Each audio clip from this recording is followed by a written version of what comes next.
Welcome to session 2 of your science revision plan. Today we're looking at the atomic structure and periodic table, and you've got 5 activities to do. The first one, you need to draw and fully label an atom of lithium, potassium, fluorine and chlorine. Now you should be used to drawing circles showing the electron configuration, but don't forget about labelling the nucleus as well. So we need to know what do we find in the nucleus, as well as the electrons spinning around in the outer shells.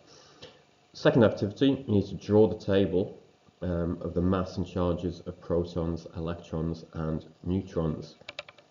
So just a quick table looking at protons, electrons and neutrons, and we need to know the mass and the charge of each subatomic particle.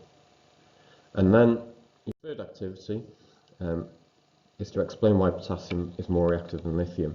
And you've got some keywords to use, which is size, electron shielding and attraction. You might want to use your diagrams from the first activity to help you with that.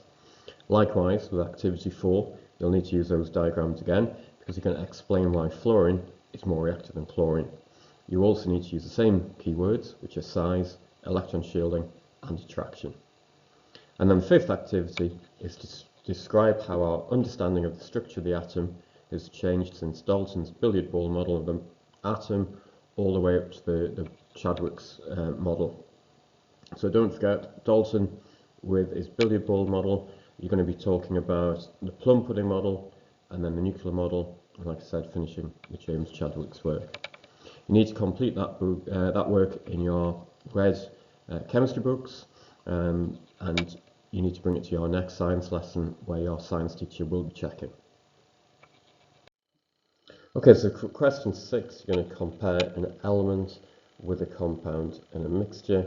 You're also going to give an example of each one. So your keywords here are atoms, bonding, fixed proportions.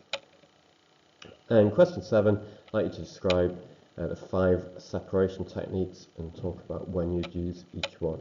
So your main techniques are chromatography, filtration, evaporation, crystallization and distillation.